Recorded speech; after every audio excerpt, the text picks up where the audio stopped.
are back with another episode of Sessions with Mary Jane. I am your host, Jordan Freed. And I'm Reena Ezra. And I'm on the right side, Brendan O'Brien. And we are Late Night Hump, and we have a wonderful show for you this evening with a very funny Philly-based comic.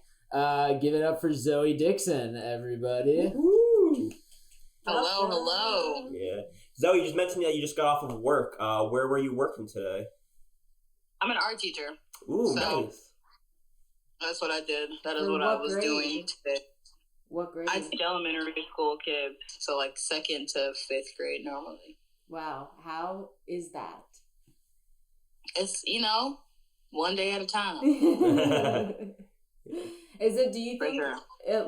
because I'm sure I have a sister who teaches, also she's taught elementary, middle school, high school, but do you feel like teaching elementary school kids helps you handle adults?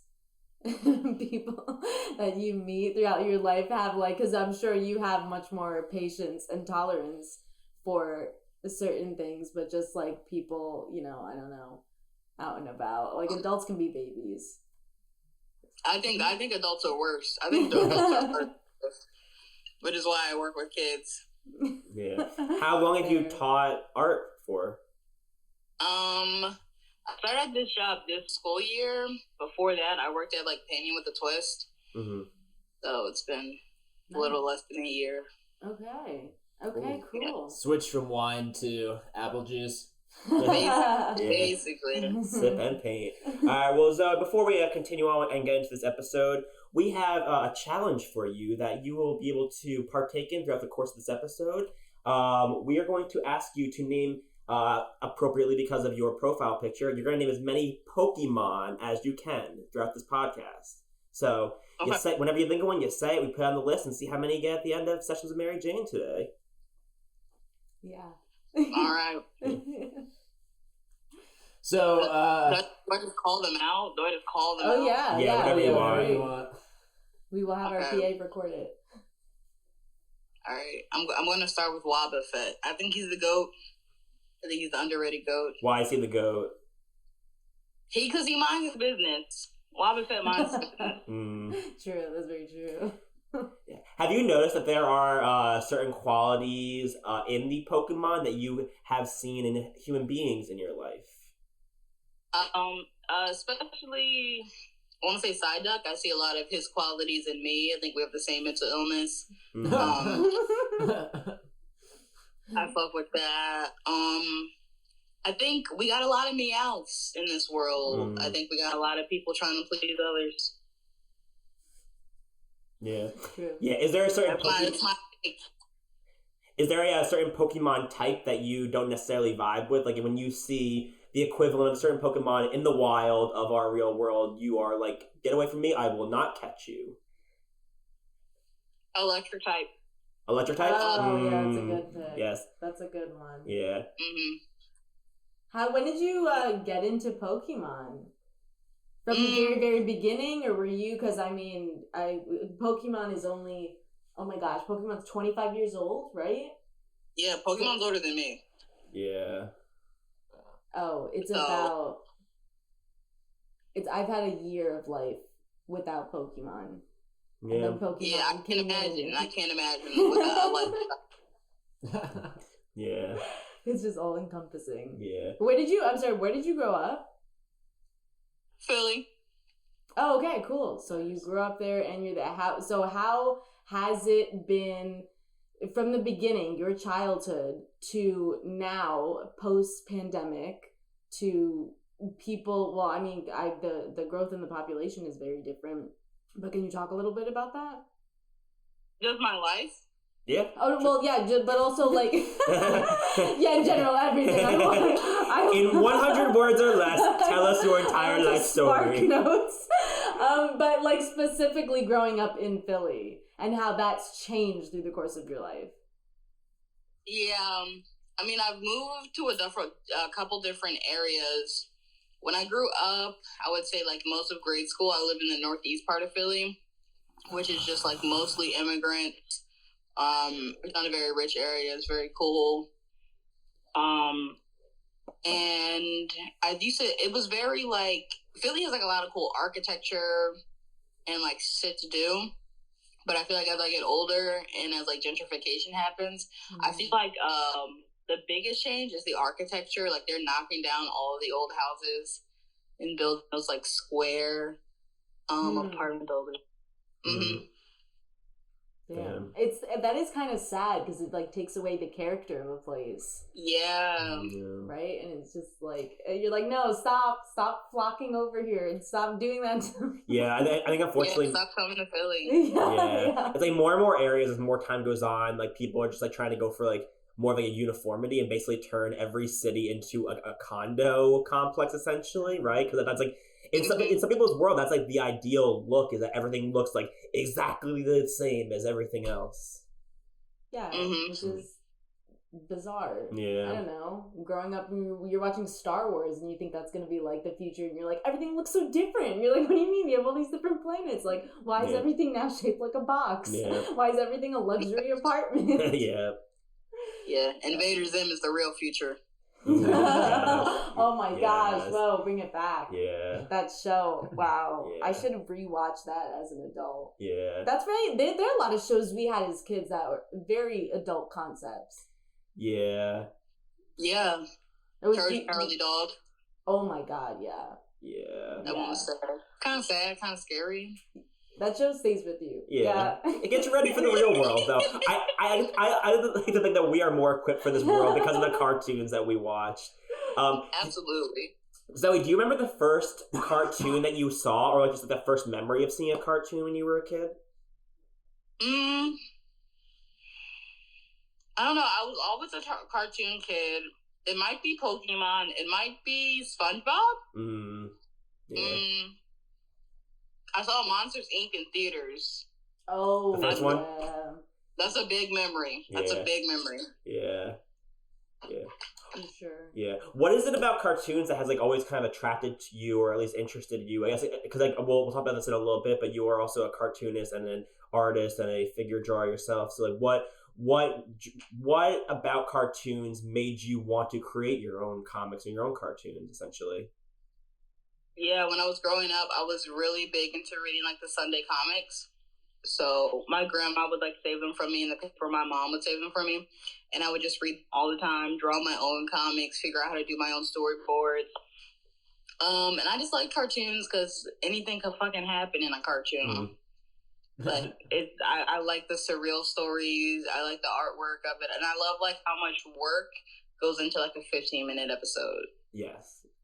What's your Hall of Fame Sunday cartoon? What were you waking up for? I mean, how can I choose?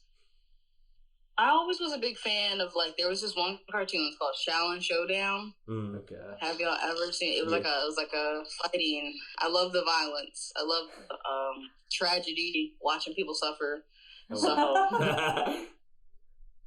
that was a good one for me. That was a class. Yu-Gi-Oh! That was a great cartoon back when I liked Yu-Gi-Oh! Yeah. Yeah. Wow. What is it about cartoon violence that we need like a warning about it? Why are we warned about cartoon violence on TV shows and stuff like that? I mean, put it simple. Many children are pussies. Yeah. They get scared and they cry. So I guess you gotta put a warning. But even if you put a warning, kids don't read well. So yeah, this is true. In the beginning, even in when they have like Tom and Jerry, that's a lot of violence. Or you have people like I mean, not people, but the back and forth. And the other one, oh my god, probably the most violent. You just made me think of a cartoon I saw was it Happy Tree Friends? Is that what it's called? You don't know? You don't know this? No. Oh my gosh, you guys. Okay, let me just... Tell us, Reena. Tell us. No. Like, just one quick thing. There's a scene where it's like, not like it might have been a moose and a squirrel, but it's not like that. Those other ones. Whatever that other cartoon is. It's this one. Let's like, they get into like an accident or whatever, and then the animal, it's a cartoon, the animal is now sawing off his leg with a spoon. This is what was in the episode, and you would only like find it online or on the computer or something. I don't know if they were like on TV, and then he realized it was his wrong leg. Yeah. And it's just so like gruesome and violent, but it was a cartoon. Yeah. Like, it was. It's so interesting because I think especially now we definitely have reached a point where we all know that like animation and cartoons are definitely not just for children. I think like our generation probably spearheaded that in a lot of ways in terms of what we were watching, but there's something still like for some people there's something still like you immediately associate childhood with animation no matter what the context is. So I think for some people it's more effective, the violence, because they're like, oh, it's animated, this is going to be for children, and then it's the absolute opposite. Well, you don't have kids making them. You have not adults yet making them, right? Right, yeah. Yo, that's true. I don't know what kind of tech kids have now because they're able to like edit on their iPads and like do all this other stuff. What would you say? Question: how has, for you teaching art for elementary school kids, how has technology actually disrupted that? Because obviously you, like, you know, when you were an elementary school kid, before any of this super advanced tech came out, I'm just curious, how is that different in the classroom? I feel like the classroom, at least mine, isn't that bad because most of my kids don't have cell phones yet or anything like that. True. Some of them have school laptops, but they can't like go on many websites on there. And because they're so young, they still haven't like seen the horrors of the internet. Like they haven't seen like people get head getting chopped off yet. They're not in that phase yet. So Yeah. Oh my god. Definitely, yeah. But you're the art teacher. That's what you have to expose them to. Oh my gosh. I put them on to Hey Arnold. Like the kids that I teach, they've never seen it, never heard of it. And they were just like, what is this? And I was like, it's just kids being kids, guys. Yeah, that used to be a thing. Yeah. It used to just be kids being kids.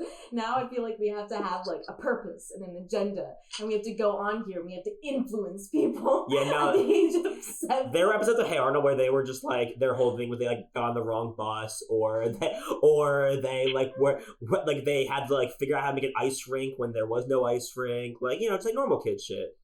Yeah, just regular shit. And I feel like because these kids are growing up in Philly, it's good to like a cartoon in an urban setting. Oh yeah. You always see cartoons, some bullshit. Ed and Eddie, they lived in a fucking cul-de-sac. Don't nobody live there. Yeah. I don't know, Jordan, you lived on the street of a cul-de-sac. Oh yeah, very different vibes. Jordan does. The city vibes versus the cul-de-sac vibes are very different. Because like in a small town, like you meet like you probably meet like one crazy person a day. But I feel like if you're in a city, like you meet a lot of crazy people, like just walking down the street. Just because there's per capita, there's like 100 crazy people, but there's 1,000 like people who are totally fine right now and like getting through their day and like functioning with society at the moment. Also, like I think it's just a numbers game, really. Mm-hmm. How many people you're seeing. Yeah. It shapes you different. More things happen to you in a city just because there are just more people around and there are just more things going on. There's more just variables in your life. Yeah. I do kind of want to now see a spin-off of Hey Arnold where Arnold moves to the suburbs and has to adjust to like the culture shock of living in the suburbs. He'd probably be so bored. Probably, yeah. Yeah. So what are your thoughts on like the transition that's happened between kind of the more traditional animation style, like something like a Hey Arnold or like a lot of the old cartoons we used to watch, versus like the more 3-dimensional model type stuff that you see now nowadays? I'm definitely a hater. Definitely not a big fan of it. I really love hand-drawn cartoons. Mm-hmm. Like I love the like effort you can see put into it. The computer animation, I think you can do a lot of cool stuff with it, but sometimes it looks like, I don't know how to put it, they try to make it look real, but it's still an animation, and then it just like looks weird to me. Yeah. It's like too polished. Yeah. It's too like that Lion King, that new Lion King. Yeah. Wait, I haven't. That's just no, alarming. what? You Oh. watched that? What new Lion King? The live action Lion King. No, I With never Beyonce? saw that. We did see that at the drive-in. Was I sleeping? Maybe. I don't remember that. Well, I think that's all the review we need for that movie, Lion King, the movie you'll sleep through. Or the other movie about cats. Cats. We did not see Cats. We did not see Cats. I know, but I'm Still saying to like this also day. animated with them trying to make it like their faces and like, or the Disney princesses they have, Yeah. where the animation's just too like obviously the facial features aren't realistic. Not like they were realistic to begin with back in like Disney's 50s or 60s movies, but it is still very it's odd. Yeah.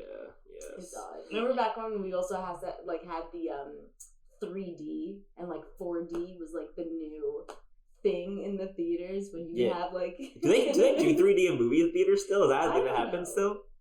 They do I have don't know. I don't go to. I have tried to avoid movie theaters now. Yeah. Because They're all dark and dirty. Dirty places. True. Yeah. But isn't that the charm? That old time charm. The mystery. Yeah. The mystery of the theater. Yeah. So did you go off to school? Did you go to school in Philly? My first year of school, I was in Pittsburgh. I went to like a little liberal arts school. Then I went to like an era where I was living in Vegas, and being weird. And then I transferred to Temple. And Can we pause? Yeah, to what do you the mean? We gotta talk about the Vegas Weird. era. This feels formative. It was very formative. Pittsburgh, I'll start with Pittsburgh. It was very fun there. I met a lot of horrible people. Horrible in what way?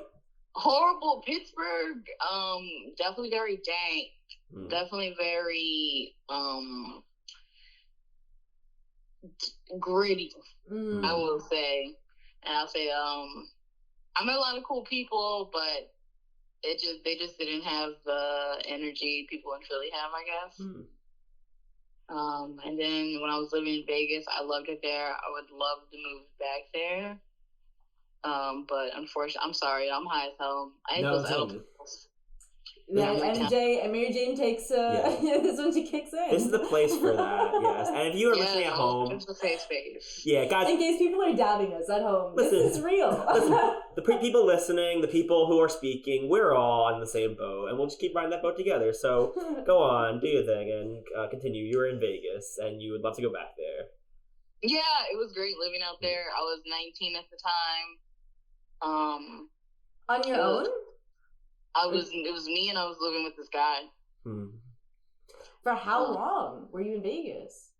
We lived there a few months. He got like this internship, and he got like this crazy internship in like the VIP like department of some resort down there. Wow. And he was like, "You want to come?" And I was like, "Yeah."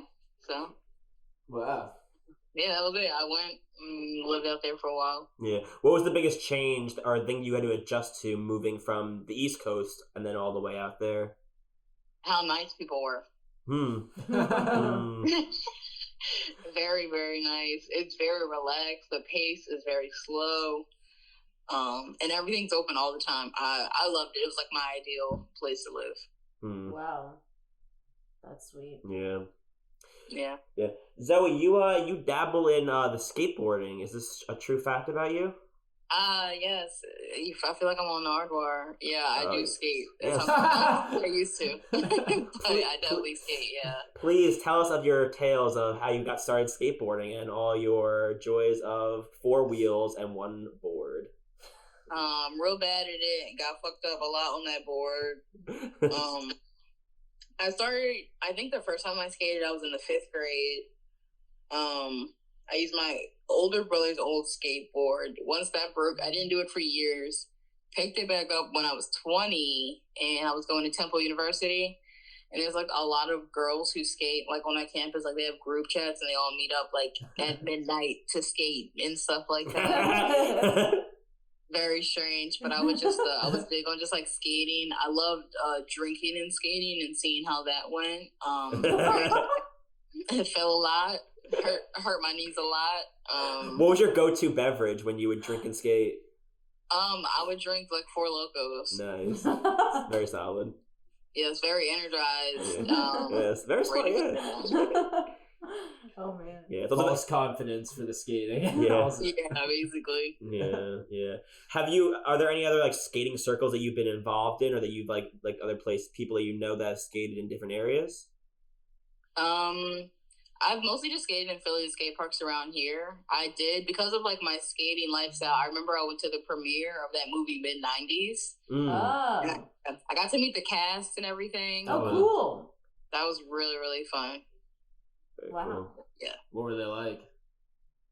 They were like regular skaters. They were just like, yeah, we're in a movie. And I was definitely very cool. Definitely one of my more fun, like, celebrity experiences. Yeah. Have you had non-fun celebrity experiences? Unfun?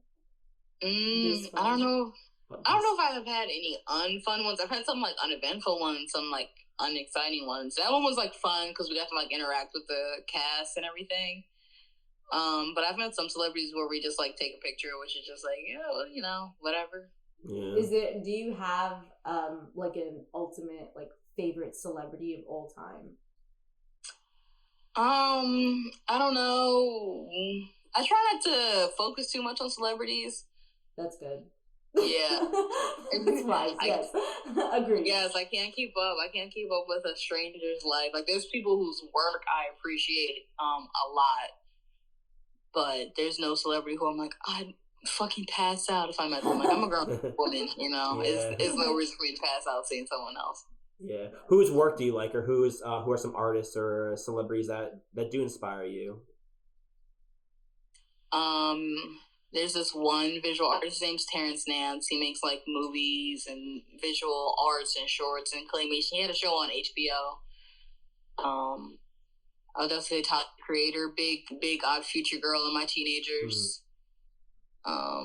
Big dank skater type like that. And I think that definitely influenced me, especially when I was younger. And a lot of comedians who are now dead, also great comedians, Richard Pryor, people like that. Yeah. Are you the only one who has this creative outlet in your family, or? No, my older brother, he designs like custom suits. Oh. Yeah, so he does that. And then everyone else is pretty normal. Yeah.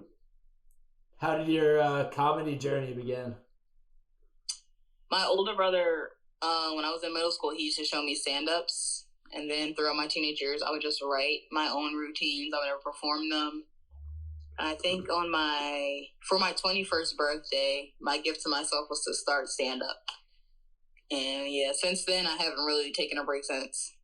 Whoa. Nice.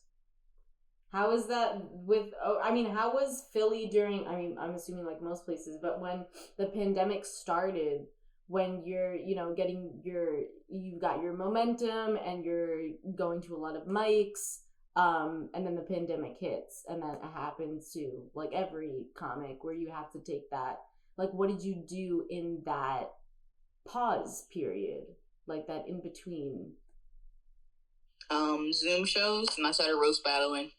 Did you like Zoom shows? I hated Zoom shows with my whole heart and soul. I hated it.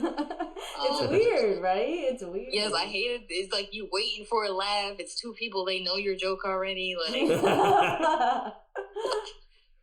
yeah, wasn't a fan. But I did Zoom because I felt like I was off to. I think I had done comedy for less than a year before the pandemic hit. So I started doing Zoom. And that was fun. I did some game shows. I did some roasts. I did some showcases. I did more physical comedy over Zoom as opposed to just storytelling. Interesting. That seems like a much better medium or to do over that platform. Yeah, definitely. So you're still itching though, or waiting to get like the rest of your experience with it, because doing it only for like less than a year and then all of a sudden a global pandemic hitting, it's like that kind of messes up your ride. Yeah, I would say it didn't mess it up too much. Oh, that's good. I think, I was grinding on Zoom. I was like, for the first time in my life, I was like, this is gotta keep going, so that when when like a lot of the mandates lifted, I was just like able to just go right back into performing, which is I'm very, very grateful for, very, very blessed to have been able to do. Yeah. So did you like roasting? How is roasting? I did not like roasting. I never liked roasting. It's very mean. That's not my vibe. Like, that's not my energy. Yeah, I'll do it. Sorry, go ahead. Go ahead. Oh no, I'll do any show. Like, I'll do any type of showcase. But that's definitely not my favorite type of comedy. What about your interaction with the audience? You know, you have your set, you're doing your thing, but how is that when you mix it in? How comfortable are you mixing it in? Do you like interacting with the audience more? Yeah, it definitely depends on the audience. Some audiences do not like to be interacted with. True. Some of them like it. If it's a smaller crowd, absolutely, I'm going to talk to people, everything. But if it's a bigger crowd, I try to stay behind the fourth wall. Yeah. Gotcha. Do you remember the moment, or at least the stand-up set that you did, that was the first time when you realized, like, oh, like, stand-up comedy is something that I like, and I like enough to, like, really, like, work for it and, like, keep pushing to make it happen? I think the moment was 6 months into me doing comedy. Somebody asked me to host an open mic, and it was my first time doing that, and I was like, oh, I just want to keep doing this. I just want to keep doing more shows and more open mics and everything like that. And that really just made me work really hard. Yeah. Wow, hosting. Hosting's fun. What's been your favorite experience in the Philly scene so far? It's definitely one of the coolest little comedy scenes, I'd say.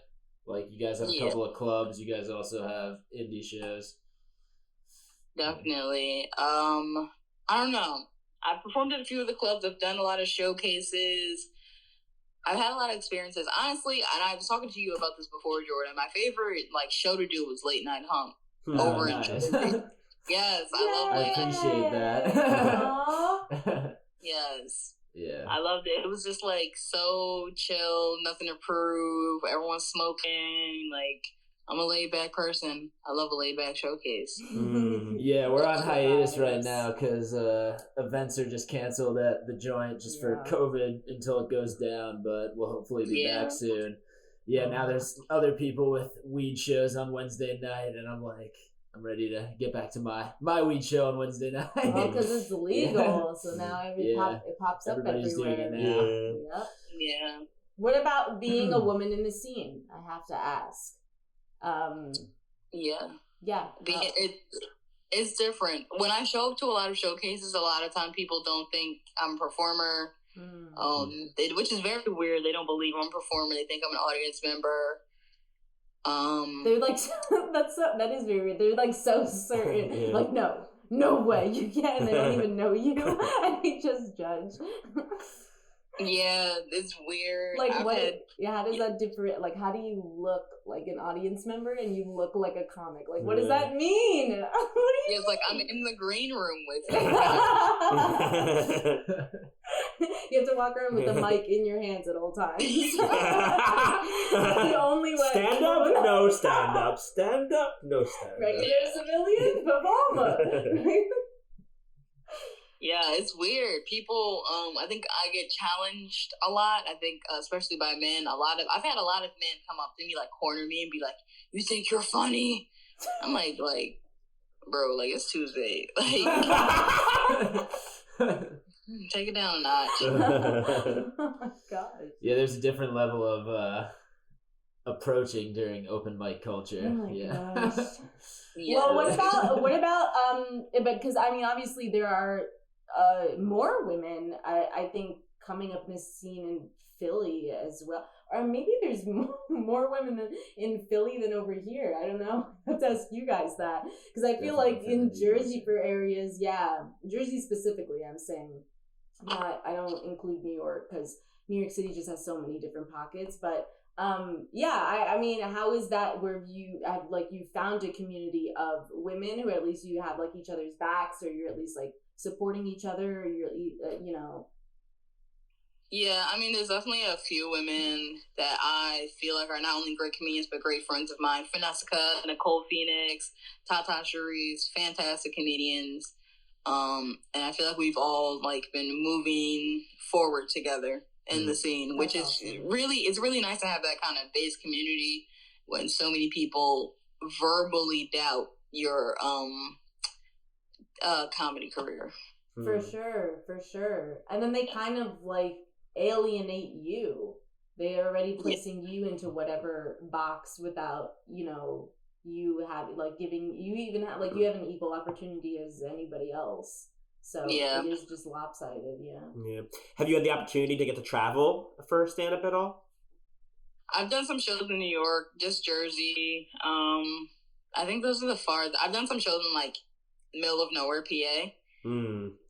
But that's it so far. I'm hoping to get into some more festivals this year so I can go into more cities besides just New York and some South Jersey cities. What were the differences in performing in the different areas with the different kinds of crowds, whether it was like far out PA or New York City? I would say far out PA, they like outrageous stuff. New York City, crowds are PC. I would say crowds are a little bit more PC, which is very surprising to me. Like, I told a 9/11 joke in New York.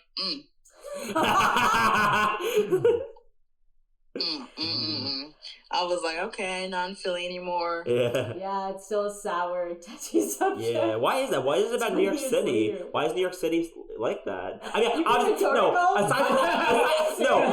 don't mean just like just the 9/11 thing. That I definitely don't understand. No, but like why are New York City crowds so like more PC than maybe other crowds?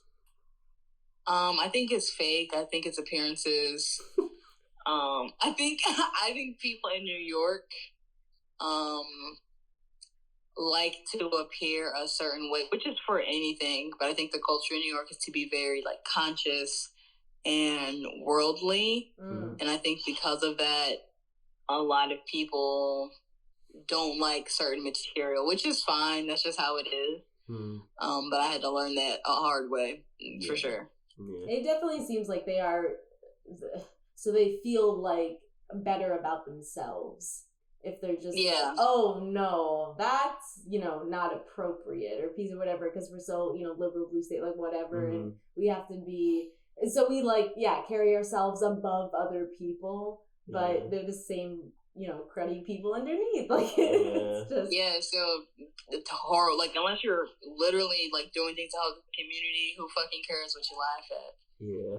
On a scale of 1 to 100, where is your, like, strength of, like, bullshit detector? Like, how good are you at reading if someone's being phony or fake? So good. I think I've gotten over the years.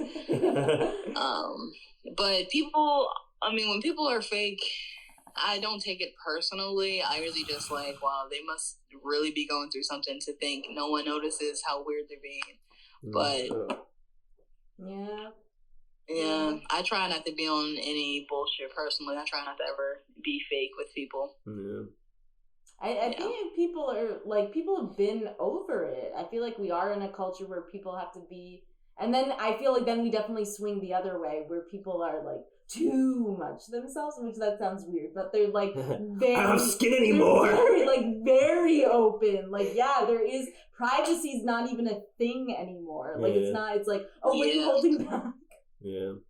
It's like, my private life, I don't want on display. What do you have in store for the future besides other places you want to be traveling and doing comedy? Are there other goals, things that you wanted to accomplish? Absolutely. I'm getting some writing done, so hopefully these projects will be done in a few months so I can get them out into the world. Nice. Mostly just focusing on my stand-up journey, building on my set, workshopping new jokes. So I can kind of like, right now I'm like in my like hibernation phase where I'm just like in Philly doing as many shows as possible, getting as much stage time as possible so that when the summer comes, I can really just go everywhere that I need to go. Yes. Like, good plan. Amen. What are the long form projects that you're working on?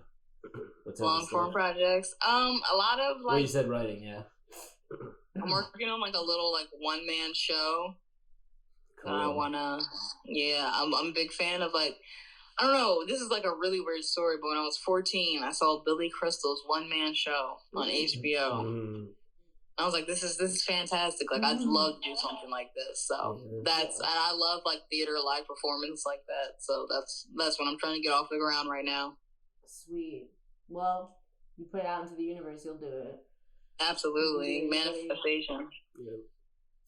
Zoe, we're just gonna check in with your list. Are there any other Pokemon that you would like to add at this point in time that you have not added yet? Mr. Mime. Mr. Mime. I think he's a goofy guy. I think he's a silly goose. Mm-hmm. He's very goofy. Some names are very funny. Yeah, it is. The names are very creative. How they come up with so many with such like funny, unusual, unique sounding names. Yes, I love that. I mean, it's all part of the Pokemon world. Yeah. Wait, aside from Pokemon, who are you as a human character in Pokemon universe? Ash, Brock, Misty. the guy with the lab coat. Oh yeah, Professor Oak, man. Yeah, Professor Oak. Yeah, starting that journey. And Misty, yeah. And the two, oh my gosh, the two people with Team arms. Rocket. Yes, thank you. Yeah. But what are their individual names? Is it Jesse and James. Jesse and James, yeah. Wow. I need to brush up. It's alright, we got you. Shit. Yeah. Yo, Team Rocket was, their whole shtick was pretty... Were they married? No, the bull was gay. Wait, really? I don't know. Oh, I guess it's probably... I definitely thought I thought it was like a Game of Thrones situation where they were like lovers and also siblings at the same time. No one else got that? No one else picked up? No one else got those vibes watching Team Rocket? I did not think of that. Wow. No, you was getting turned on watching Team Rocket? Like a little turned on, a little confused, a little pika, I guess. Wait, so is there one of the human characters that you... Oh yeah, the question, of course. would be like, yeah, I don't know, closely resemble? I think I'm a little bit of Brock, and I think I'm a little bit of Nurse Jenny. Oh, nice. Yeah, I like Brock. I like Brock if you know how to cook a meal. Yes. I fuck with that, and I think I'm Nurse Jenny because she just gets cute and mind her business. You know what I mean? She does her job. True. She's not worried about the hose. Yeah. I like that. Solid answer. I'm more of a SpongeBob guy. What are the 3 biggest lessons you've learned from SpongeBob? How to tie my shoes. Yes. What else have I learned from SpongeBob? Squirrels can't breathe underwater. Cannot. Unless they put their head in a pickle jar, then all of a sudden it works. Yeah, then it's fine. In a spacesuit. Let's not discredit Sandy Cheeks. It's a full-on spacesuit that she's wearing, okay? Exactly. She's in the bubble. Yeah. Yeah. And don't tell squirrel jokes. Never tell squirrel jokes. Amen. Good lesson to all of us. Yeah. Zoe, in your free time, are you someone who is like kind of like you doodle on the side, either when you're like watching something or listening to something, or just when you should be doing other things aside from whatever you're doing? Yeah, I doodle all the time. I like making like little animations on my phone. I like scribbling in my notebooks on the margins of like where I'm writing, things like that. If you doodled in class when you were younger, would you get in trouble? Yeah, especially in math class. I hated math. I hated everything involving math. So instead of taking notes, I draw all the time. Yeah. But do you feel like that helped you absorb information? At least if your focus and attention was elsewhere? Absolutely not. Definitely failed Algebra 1 in the 9th. I think it only decreased my math skills. Still can't do fractions. Fractions, yeah. Yeah, but I'm not a mathematician. I'm an artist as an adult, so that's right. That all works out. That's right. True, very true. Yeah. What did you have on your list? I'm curious. We have, let's see, 1, 2, 3, 4 Pokemon so far. All right. I'm gonna go with Lucario. I like Lucario. He has that, like, he can speak. He's kind of mysterious, kind of suave, but he's still a Pokemon. You know what I mean? Don't get too close to him. Yes. Yeah. I mean, you can stop whenever you want. You decide how many you want. Oh, how many? Yeah. Oh yeah, you go until you want. Were you a collector of the cards when you were a kid? Not really. Yeah, I just watched the show. I played the video games. Oh yeah. Yeah, Pokemon White was definitely my favorite. No, Pokemon Mystery Dungeon on the Game Boy SP. Ooh, I don't know that one. That was the one where you could, like, be the Pokemon. I was obsessed with it. Oh yeah. I don't think I played that one either. Did you play it? Wait, you said you didn't. No, I don't think I had an SP. Like, I definitely had a Game Boy Advance and a Game Boy Color when I was a kid. So I played like all the original ones, like all the color ones. But like I don't think I played anything beyond that. So yeah. Yeah. Do you keep up with the game still at all? Not now. I have a Switch, but now that I spend all my time smoking and staring into space, I don't really have time to play. What are the artists that you're listening to right now? Tyler the Creator, Summer Walker, Vince Staples. My students have me listening to the Encanto soundtrack. Fantastic. Yeah, I just watched that today for the first time. It's pretty amazing. Yes, I was like, why is this? Why am I about to cry? Yeah. So that's what the music stuff I've been listening to lately. Nothing major. A lot of show tunes. Big show tune girl. Yeah. What are some of your favorite shows? Little Shop of Horrors. Company.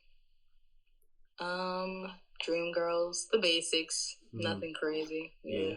Did you do theater in school? I did theater for a little bit in high school. I was trying to be like an actress for a few years.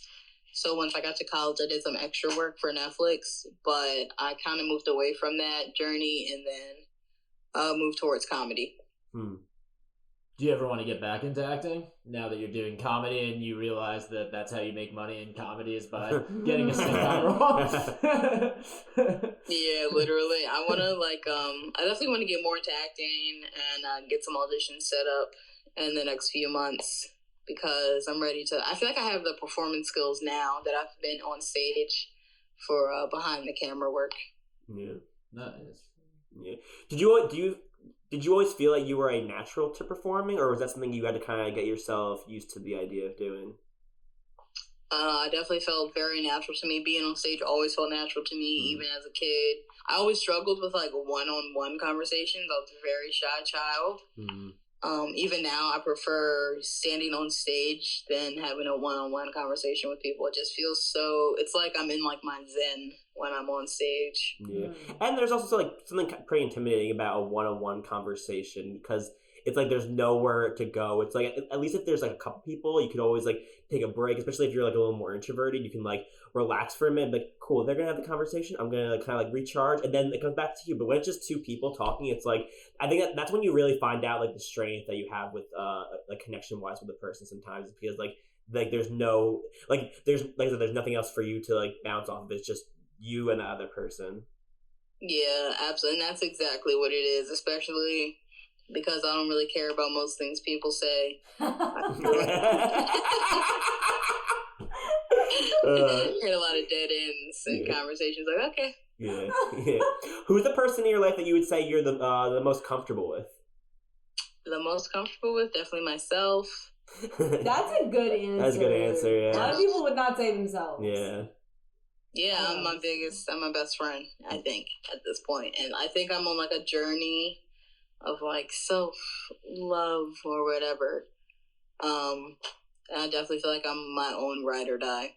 Yeah, I think that makes sense because it's this interesting thing where it's literally no one will ever spend as much time with you as you spend with yourself because you literally spend every single second of your entire life with yourself, no matter who else you're with.